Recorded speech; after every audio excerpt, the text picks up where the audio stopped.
If you want a relationship to last, if you think it's coming to the end, do what you did in the beginning and there won't be an end.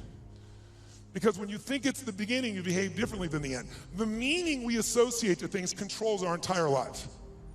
It's not that your mother or father died that's giving you suffering. Certainly that's painful.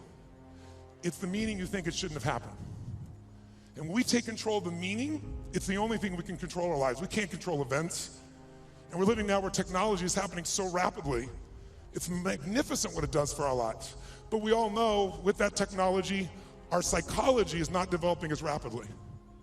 And as a result, the world's changing.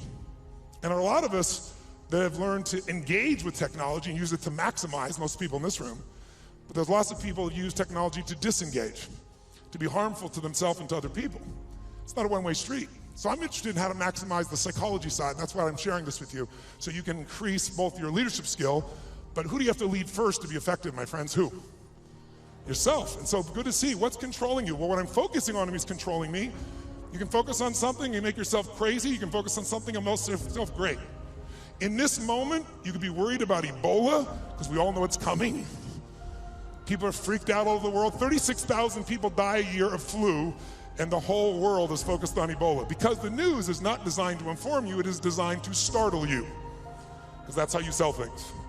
So if you let someone else take control of your focus, your life will be in someone else's hands. So first decision is what you're gonna focus, second meaning. My father that day focused on he had to take care of his family, and the meaning was, I know what it was because he said it out loud, that I'm worthless. And when you come up with a meaning, it produces an emotion. And if you and I wanna look at the quality of our life, there's only a way to define it. One way really, that's real. How do you feel every day? If every day of your life you got $1 billion and every day you feel guilty or angry, by the way, nothing worse than an angry rich man or woman, isn't there? You just want to slap them, don't you? How do you have the right to be angry? But they find a way. But if you got $1 billion and you're angry and you're pissed off and you're guilty all the time, what is the quality of your life? Angry, pissed off, and guilty. If you have nothing, I live in Fiji a portion of the time. I have a home there and a resort there and kind of 2 families of villages there that I interact with the last 25 years. And when you go to Fiji and you walk down the street or you drive by, people jump up and they yell, "Bula, bula, bula," which means welcome, be happy, we love you.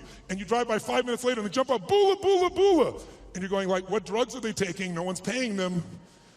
But they're so happy. They're in such a different state. They've learned to focus on something else and come up with a different meaning for life. But if the meaning is it's the end, if the meaning is that you're dissing me, if the meaning is you don't care, whatever meaning we come up with, that affects the third decision, which is what am I gonna do? And what people do is based on the meaning, since the meaning creates emotion, right? You can be miserable no matter what you have, and you can be euphoric having nothing. We all know it's true. In fact, is it possible to learn to for example, all hell could be breaking loose around you, and you could just be sitting in a chair in this centered space, all hell breaking loose, and you could still feel great? Is that possible, yes or no? Yes or no? Sure, but you and I live in a Western culture. Well, if you sit and bliss out, people come and take your furniture. So we have to be good at not only controlling the internal world, but our external world. And that's shaped by what we do. And what people do is based on their emotions and also their role models. So I thank you, Mark, and I thank all of you that are role models for people, where you show people that success does not mean taking, that success can mean truly growing and giving.